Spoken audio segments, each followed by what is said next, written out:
Hello everyone, and welcome back to Translationborne, the show about translation, Bloodborne, and the translation of Bloodborne. Beginning this time with a look at some of the attire we found in the Hunter's Nightmare.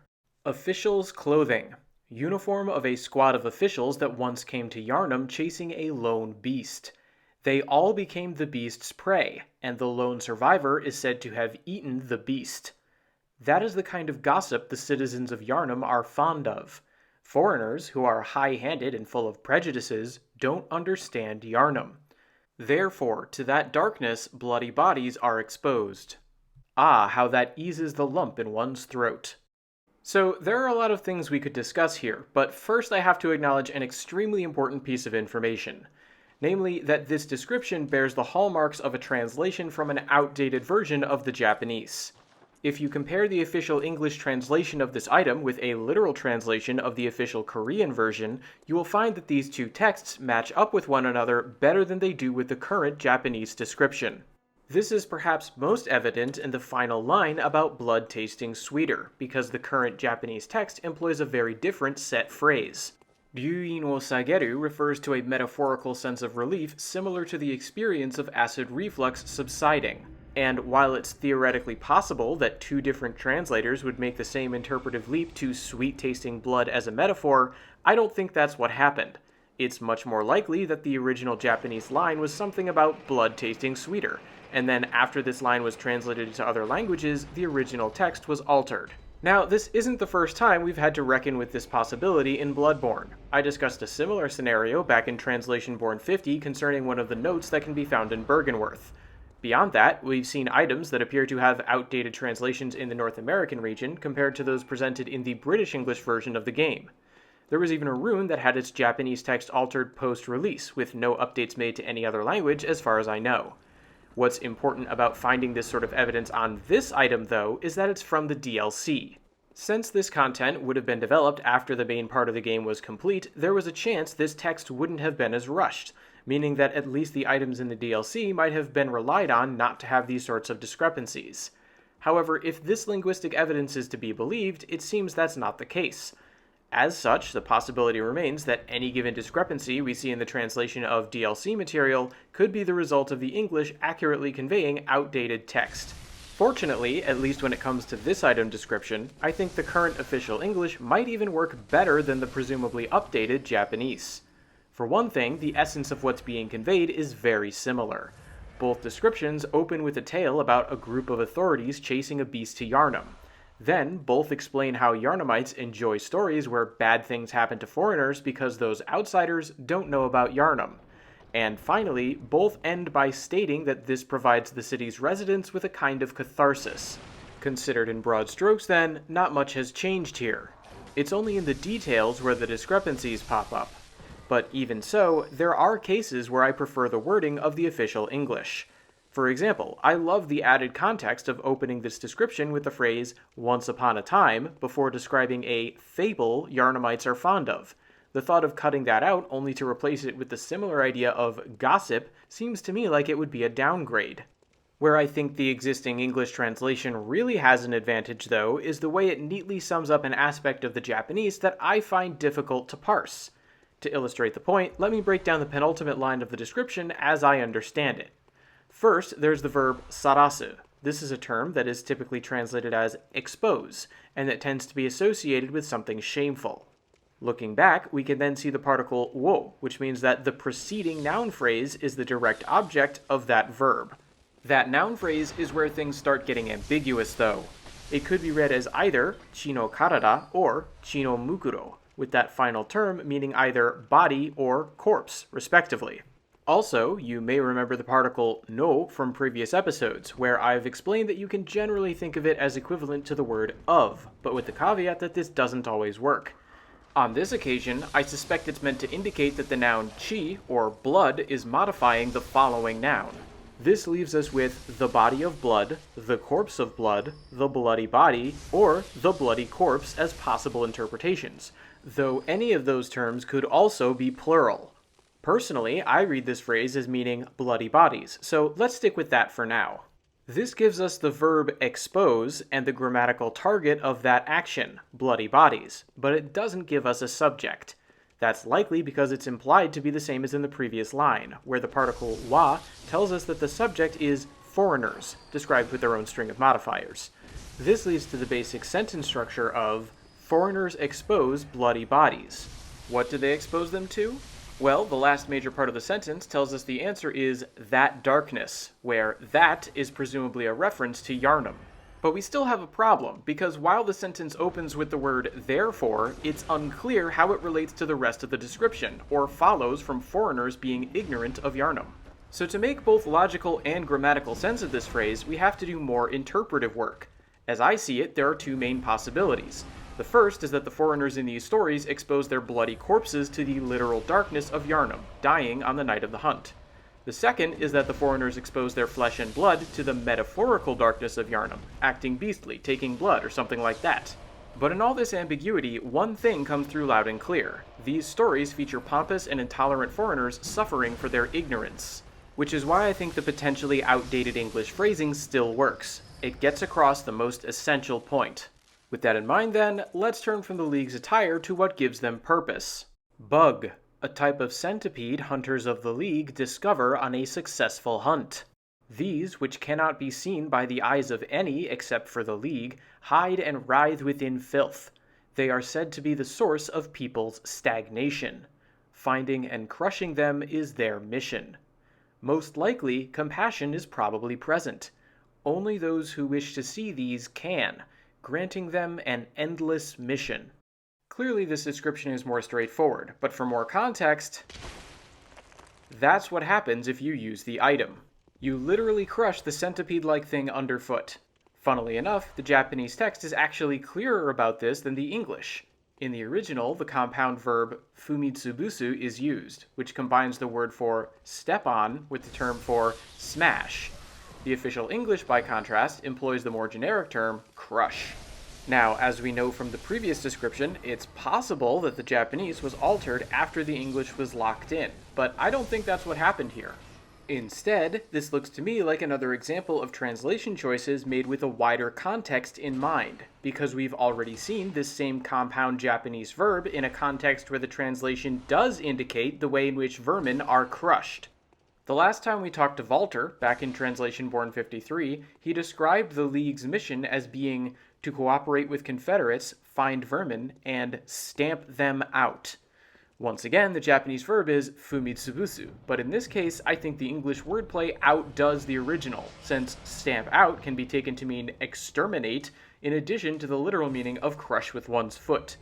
Considered as a whole, then, the same information ends up being conveyed, and by using the more generic term in the item description, the translators are able to save space and provide stylistic variation.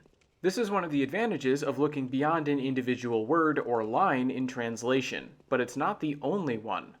Another benefit of this approach is that it can be used to convey complex meanings by breaking up their presentation. For example, note how in the quick description, the English says that vermin writhe within filth, but then in the detailed write-up it says they're hidden within filth. This is actually a way of dealing with another compound verb that's used both times in the Japanese, kakure ugomeku, which means to hide and writhe. By breaking up this information, though, the translation is able to sound more natural. But for all the benefits of big-picture thinking, the wider context of a game like Bloodborne can also present challenges, especially when working on later editions like this DLC. For an example of this, we need look no further than the word yodomi, which is translated as impurity. Literally, this can refer either to the state of air or water not flowing properly, or to the sediment that builds up in that state of stillness. Typical translations might be stagnation or dregs. However, as I mentioned back in Translationborne 45, the latter term isn't really an option. That's because this concept of yodomi is important enough to the League that it also serves as the name of their signature rune, and if the term dregs was chosen to represent it instead, players might be confused about blood dregs being a vile blood resource. Also, given the League's obsession with filth, scum, and excrement, I can see why the term impurity might have been preferred over a more literal stagnation. Ironically, this means that now there's an oath of impurity in both Japanese and English, but they're not the same. Again, these are the sorts of headaches that late editions and wider context can cause. Anyway, I think that's about enough on this item description. Right now I'm curious to see what Valtr makes of our actions. Ah, very good. You've crushed some vermin. I'm the master of the League, I can see it in your eyes. I'm pleased. This makes you a true fellow of the League. A confederate. Now, take this stuff. A symbol of our oath, of our blood-drenched fate. Okay, but will the others think I'm good enough? You'll be welcomed as a true confederate. Go forth with renewed vigor. In short time, you will see how the mission takes hold of one's spirits. Well, that's reassuring. It's also an example of what I think is a top-notch translation, where the dialogue naturally conveys the same basic information as the original in a way that's true both to the character of Valtr and the world of Bloodborne. Since we've already gone over Valtr's character voice, though, this time it's the latter point that I want to focus on. More specifically, what impresses me about this short passage of dialogue is the way the language fits with the rough time period Bloodborne would be set in if its world was analogous to ours. Through expressions such as fellow of the League, go forth with renewed vigor, and take hold of one's spirits, Valtr's lines have an old-timey feel that remains distinct from that of Annalise's dialogue. Even the name of the League as an organization makes me think of things like the League of Nations, or the comic book series The League of Extraordinary Gentlemen, both of which roughly fit in with the late 19th to early 20th century aesthetic that Bloodborne is going for. Essentially, by paying attention to the associations people are likely to draw with the words being used, the translators have helped bring the setting to life. Of course, this strategy also has its challenges. For one thing, since Bloodborne isn't set in our world, the idea of using period-appropriate language itself is open to question. Why use Victorian words and phrases when neither Queen Victoria nor the British Empire existed in Bloodborne? This argument needs to be considered, especially since using archaic speech tends to make a text more difficult to understand. Is it worth alienating part of your audience in pursuit of an authenticity that doesn't actually exist? Fortunately, at least when it comes to Bloodborne, I don't think the language is old enough to present a problem, except maybe in the case of Vileblood Queen Annalise. Furthermore, I think there's an argument to be made that even if Bloodborne isn't set in our world, it is based on Gothic and Lovecraftian works, and so being true to the phrases used in those texts helps the game better fit in with them. This is similar to why I think the use of terms such as Eldritch Truth are useful for setting player expectations about what type of story Bloodborne is telling. Using language associated with a given genre or time period is an important part of bringing people into that setting. As much as I'm a fan of this approach in general, though, where I think Bloodborne really shines is in its ability to use this dated or genre-specific language to good effect. This touches on the other major challenge that comes with using unusual forms of English, which is that it can be difficult to write in said style while still sounding natural. For example, it's not unheard of for characters to be translated into Shakespearean English for effect, but frequently their dialogue will include errors because nobody uses English that way anymore. In the case of Valtr, though, the translators have the advantage of late 19th century English not being so far removed from our own, and they've used it effectively. For instance, when Valtr tells us to go forth with renewed vigor, he's voicing a sentiment that's difficult to express in modern English. Literally, the Japanese is about going back on the hunt and trying extra hard, which could easily lend itself to some awkward phrasing. Instead, the translators have made use of a uniquely suitable archaic phrase to capture an idea from the original. So not only have they avoided making mistakes, they've used their chosen style to their advantage. Hopefully this next description is handled equally well. Spinning Saw, an odd-looking device-installed weapon made by the heretics of the workshop, the Gunpowder Warehouse. It is also known as the signature weapon of the old hunter Valtr, the Beast Eater. Normally, it is a type of mace used to beat up beasts, but its true worth lies in the spinning saw attachment part. That, which is made of multiple discs with saw teeth distributed around their edges stacked together, can be made to spin quickly by means of a device, shaving off the hide and flesh of beasts into small pieces. It's a horrific image, but an effective translation. In particular, I'm impressed by the name of the item, since it works as another flavorful example of a term that feels like it's from a bygone era. To be fair, this one isn't exactly 19th century in origin.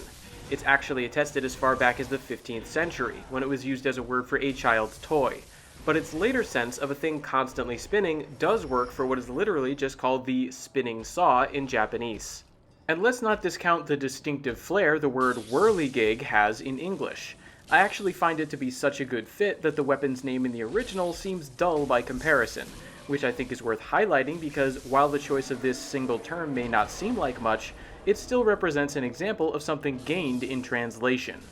By using a memorable term that native speakers will associate with outdated speech patterns, the English name of this item manages to fit in with the style and subject matter of the DLC in a way that the more straightforward spinning saw does not. And with all that gets lost in translation, gains such as these should be celebrated. But that's not the only laudable thing about this translation. The other part of the English text I'm impressed by is the efficiency with which the translators have communicated the look of this item. Note the way the information that more than one disc-shaped saw is at work has been integrated into the sentence about the attachment. Look at how the awkward explanation of how the discs can be made to spin quickly by means of a device has been stripped down to a minimalist description of the effect of the mechanism. Finally, notice how economically the discs are described as being lined with serrated teeth. These are all techniques used to present the essential information from the Japanese as clearly and concisely as possible. As a result, players are better able to understand the information being presented than if my wordier version were used, because there's no danger of getting bogged down in the details. It's also accurate enough to make me wonder whether the translators actually got to see this weapon in action, or at least in pictures. If not, as I've long suspected may be the case, I'm all the more impressed at how skillfully the relevant information has been conveyed. However, there's more to this description than just an explanation of how the weapon is put together. We also get a bit of lore explaining that the Whirligig Saw is associated with a certain old hunter referred to as Valtr the Beast Eater. Now, we know a hunter named Valtr. In fact, we're about to summon him as we speak, but the title the game has given him works out to Master of the League, rather than Beast Eater. As we'll soon see though, he does wield the Whirligig Saw, and he wears the Constable's set, which is where we first encountered the Fable of the Beast Eater. So, while there are still some questions we can't answer yet, we do seem to be learning more about the man running the vermin killing operation we've signed up for. Next time, we're going to do what League members do best: cooperate to take down an unsightly beast and find some vermin to crush. So look forward to that. In the meantime, you can expect the Translationborne index to be updated within 24 hours. And as always, if you have any comments, questions, or suggestions for me, please let me know. Thanks for watching, everyone.